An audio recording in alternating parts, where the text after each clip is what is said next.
Welcome to Youth Today on Television Nigeria. My name is Caesar. As always, the program is aimed at inspiring young people, getting them informed, and also trying to get them involved in both common and national issues. Today on the program, we're going to be talking Nigerian population. The current population of Nigeria is 194,988,245 as of Tuesday, May 1st, 2018, based on the United Nations estimate, an equivalent of 2.57% of the total world population. While this figure to some might be alarming, our focus today is on the urban area, Abuja to be precise. 51% of our population is in urban areas. That means more than half of our population resides in urban areas. Statistics on Abuja's population shows that as at the last census, which was in 2006, puts Abuja's population at 776,298. However, between 2000 and 2010, the population grew at about 140%, with more recent estimates showing that the population of Abuja now exceeds 2.4 million. Please, after this break, don't go anywhere. We are going to introduce our guests and we're going to be looking at Abuja's population growth, challenges, and potentials. Please stay with us. It's Youth Today on Television Nigeria.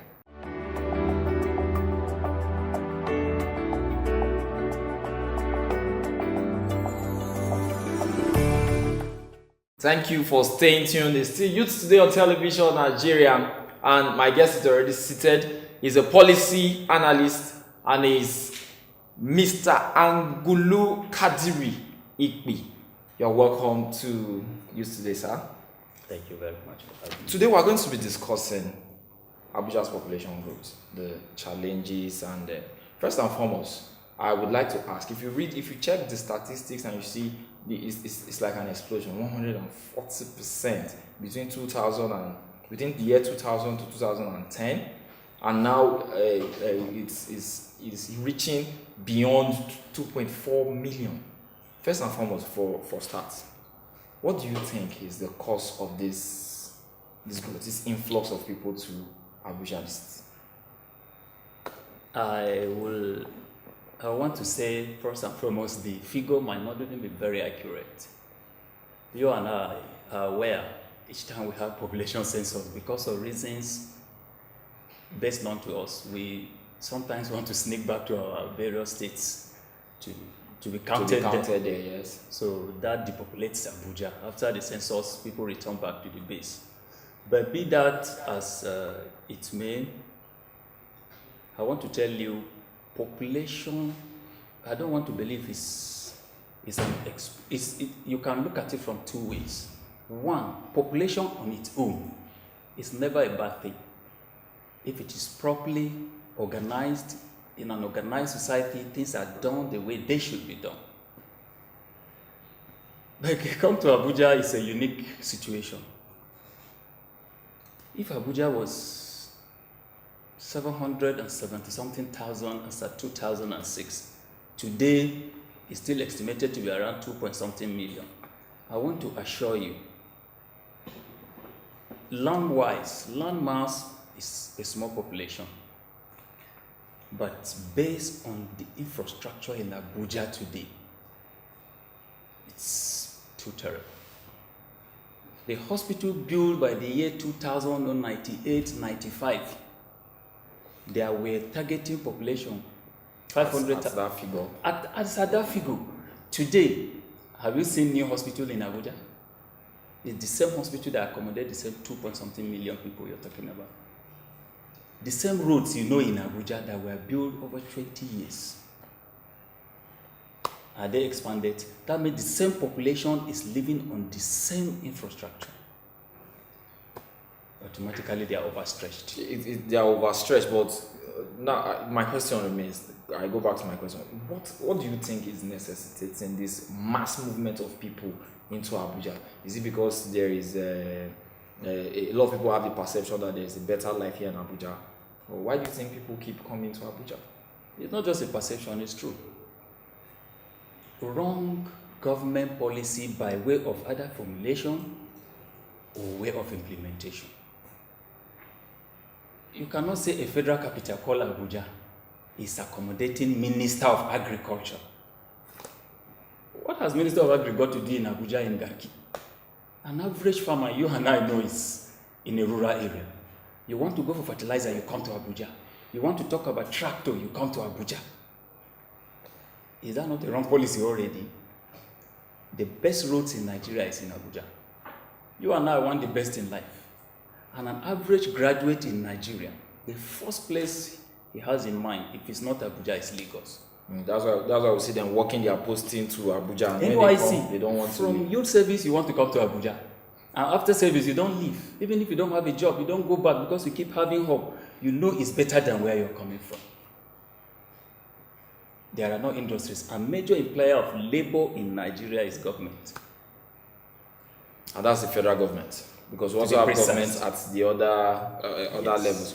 Now, its population on its own brings about some level of development. Don't you think the influx of people are going to cause a little bit of economic, is going to make the economy in the place boom? Yes. Ideally, it should bring about more economic activities. And for sure, it's actually doing that, but at a very minimal rate. If you look at the population of Abuja, how many are gainfully employed? The ones that are gainfully employed, 50% are underpaid. So that talks about per income capital.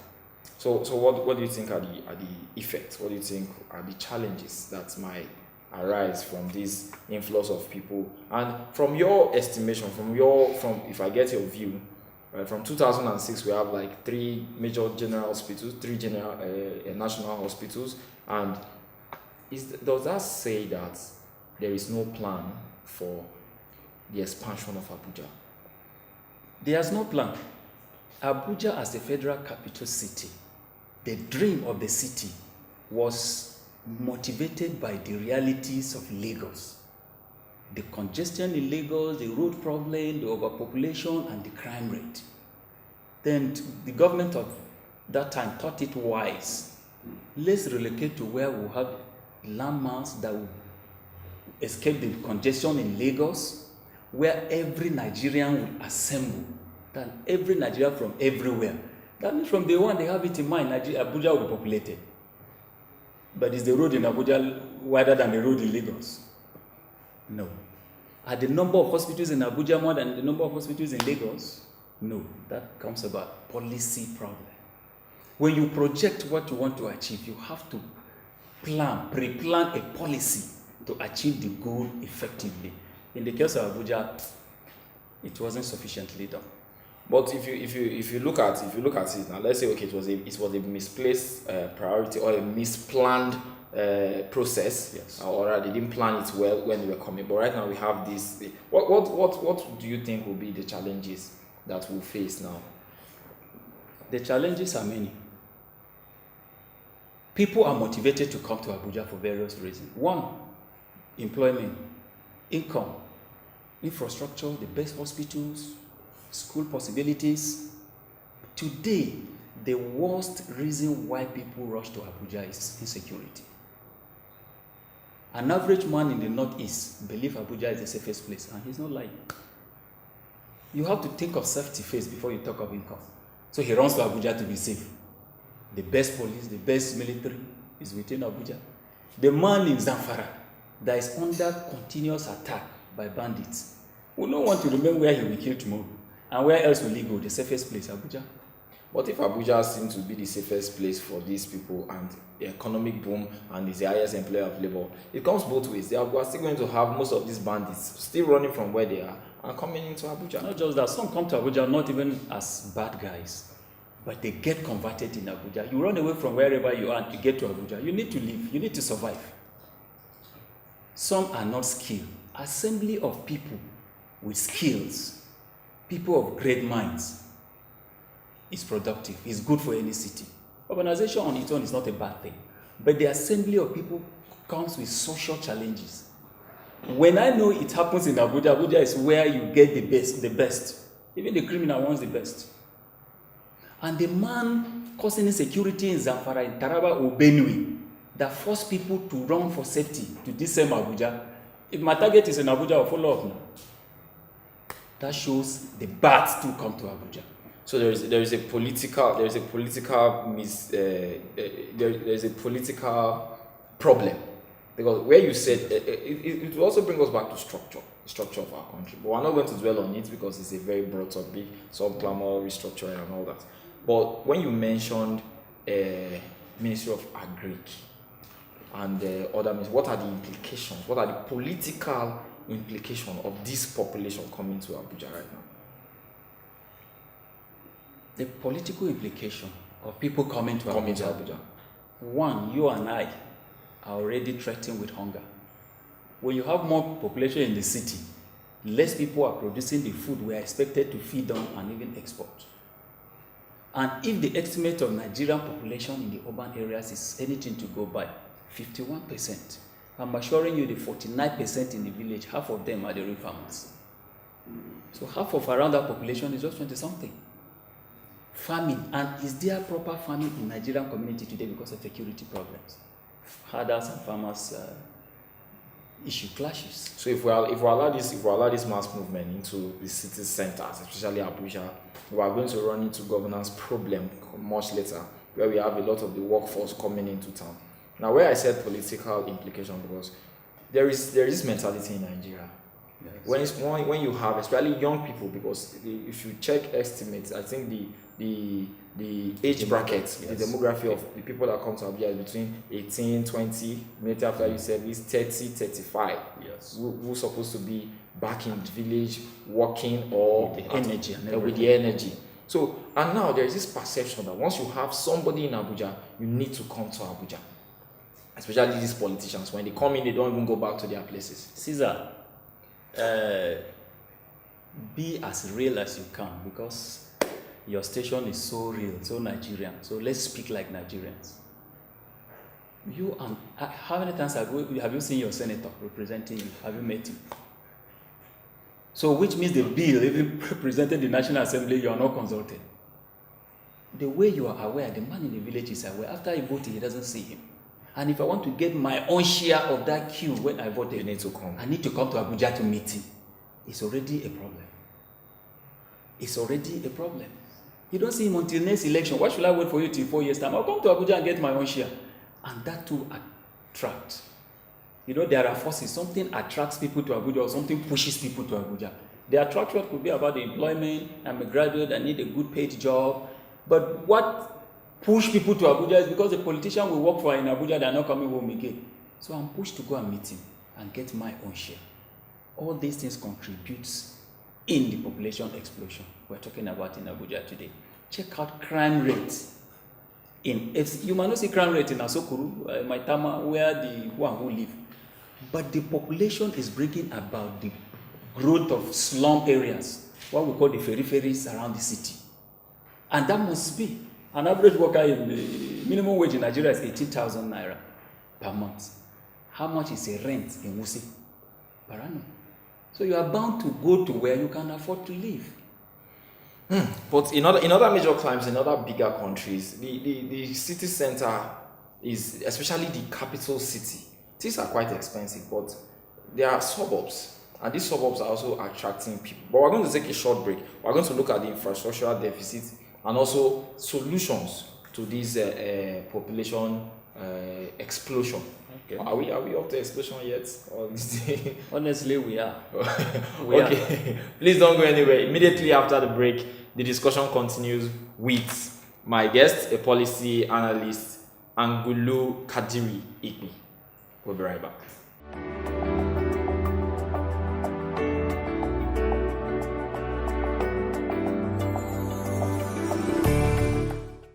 For almost a decade, the Nigerian army have given their all to ensure that our dear country is not overrun by Boko Haram insurgents.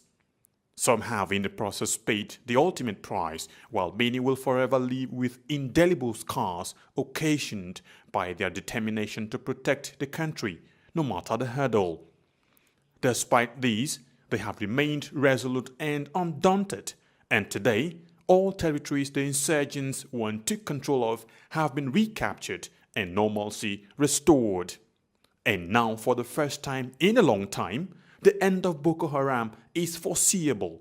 Therefore, the wisest thing for the remaining insurgents to do is to surrender today or face total destruction from the army. Remember, the Nigerian army will stop at nothing to ensure that total peace is restored in all parts of the country. So, be wise and embrace peace today or get ready to be ruthlessly dealt with. This message is brought to you by the Coalition on Conflict Resolution and Human Rights in Nigeria.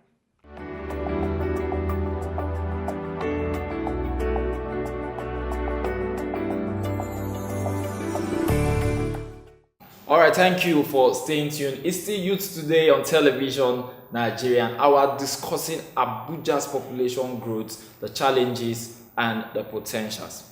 We have looked at some challenges, security challenges, the main attraction that draws people to Abuja. Now let's look at the infrastructures that we have in Abuja. Will it be able to? Is it accommodating? Now let's even project. Now, is it accommodating the population now? It's not accommodating. Infrastructurally wise, Abuja is already overpopulated. If you take out your time and see the 3 major entry points into Abuja, if you are a newcomer in Abuja, you'll be scared. You think there's an anarchy where people are compelled to wake up 4 a.m. to beat traffic. These roads were constructed 15, 20 years ago. And if I want to believe from that 1979 or 80, when development properly started in Abuja, we knew that the population would keep increasing. And in a good policy society, where policies are genuinely,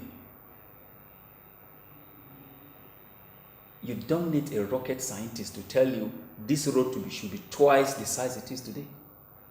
The same hospital you see around, we say General Hospital, Maitama, Asokoro, from the day they were built, it was the size of Abuja when Abuja was less than 1 million population. 300 bed size, 250 bed sizes. Today in Nyanya, I want to assure you the population in Nyanya alone might be up to the population that the UN is estimating 2 million in Abuja. Go to any of these hospitals and see people queue for bed space. You see people on admission lying on mats in the walkways. That tells you we are already in a crisis situation. So do you think Abuja should be for a particular class of people? Just for the sake of our viewers at home, because Nigerians, you said we should be real at our station, is very real. Nigerians are very, we have a lot of sentimental people and biased people. Yeah. Are you saying Abuja should be for a class of people? No. Abuja should be for Nigerians. But what we need is targeted policies that will take care of the needs. Okay, people live in Nyanya, people live in Karmajiji, people live in Wumba. These names might be sounding surprising to you, but these are where working class live.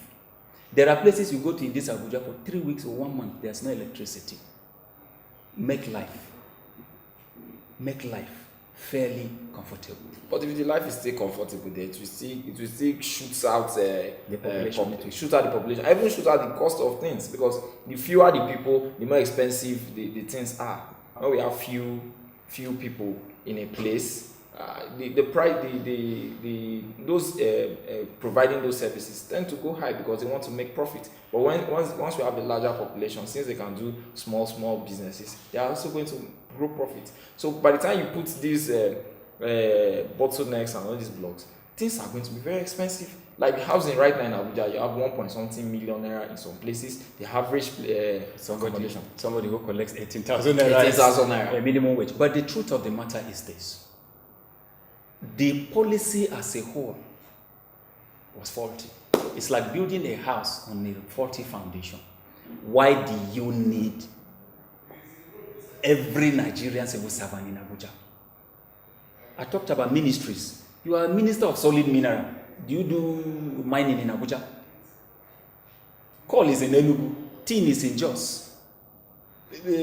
Petroleum, maybe Minister of Petroleum is in the south. But in our federal system, everybody needs to come to Abuja, and It's the kind of federal system we operate. have. It's not the ideal thing. Let me tell you, I've spent close to 26 years in Abuja. So I know Abuja when it was really a rural area. A Nigerian Maritime, either Ministry of Transport, under Nigerian Maritime Authority, was moved to Abuja. This ship house, the defense headquarters now, was actually built for maritime. If you see the shape, it's a shape of a ship. Yes. But they had a minister of defense then who was living in that office. And he woke up one day and said, Maritime Authority, there's no sea in the whole of northern Nigeria. Yes. So everything you want to do about maritime has to be in Lagos. Why should the office be here? You want to say directly, you come to Abuja. Say it's not right. You shift it to Lagos. That was done. So what you need to have done today is to look at within Abuja, the ministries in Abuja are not even supposed to be concentrating in one point. Everyone from Gwagwalada, Abaji, Kuje is coming towards the same area at the same time. You should have known this happened in Lagos in the old federal secretariat.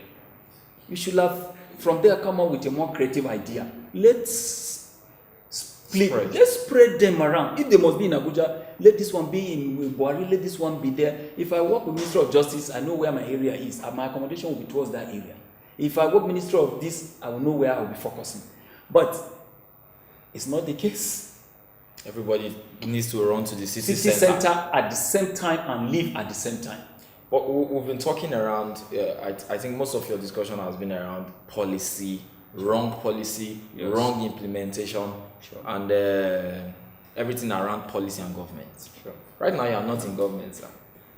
But I want to put it to you. Let's say, given the opportunity, as a say Minister of Works or Minister of FCT, what will you do to checkmate these challenges? Security, infrastructures. Are you going to depopulate, or are you going to create room for expansion? What will you do, sir? I will do the two, but I will concentrate more in depopulating Abuja. Because if you depopulate Abuja, you are doing good to Nigeria and Nigerians. And how will I do that? Most government interests will be relocated from FCT. 1. 2, this electricity that one state doesn't have regularly, road, you go to some states, you would prefer walking on the ground rather than the main road because it's a death trap. Fix them. If you have a good electricity in Cross River State, the young boy in Ikom who didn't go to university, what he does is barbing saloon. If there's a regular light, he will not want to come to Abuja to barb my hair. He will want to barb these people in Agorong because you saved him the cost of petroleum that in most cases what we go through. The young man in Bagudu, in Kebbi State, will not want to come to Abuja to look for fertilizer if Ministry of Agri has a secretariat in Sokoto. He doesn't need to come to this place. A fisherman or a miner who wants to mine in Plateau or mine coal in Enugu will not start coming to Abuja to look for Minister or Director Mining Resources. He doesn't need. Then infrastructure, there should be road. For an investor to even come and do the mining, there should be road. You have to make the environment conducive. There should be security. It shouldn't be that I agree. VIPs enjoy protection around the world more than the masses. It's common around the world, even though not right, but it's common. But that doesn't mean the other areas should be neglected 100%. I think you just shoot my mind, because you looked beyond the purview of just settling and making it work in Abuja and just, okay, let's expand. But taking, it's an holistic view. It's Nigerian in mind. But sir, I can assure you that we have so many strong men in policy, in politics, and we have stronger people than stronger institutions. I hope they make you become. Because with this it will be better. But in case you become, there are those strong men how will you manage them? I'm just saying it because somehow it's about stronger people than stronger institutions. We have a raging storm.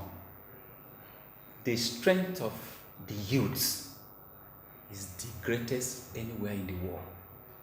And Nigerian youths are suddenly coming to that realization that they are the potent force that can drive change. No politician will ignore the youth today because their awareness level, like what you're doing now, you are enlightening the youths and they are getting more and more conscious. They will take it at their own level. The stronger forces or the strong individuals you're talking about are already fading. It is youths today, like he made mention, youths today are waking up. So right now, it is about youth today. So young people, we need to wake up and make sure we change old strong men for strong institutions so that we can effect change both in Abuja and outside Abuja and Nigeria in general. It's been a very educating and exciting time with you, sir. Thank you very much for coming on our program. Thank you. For my viewers at home, it's been Angulu Kadiri Ikpi. He's a policy analyst and he has talked much on population of Abuja and developing Nigeria. Until I come your way again, same time, my name is Caesar and have a very good day.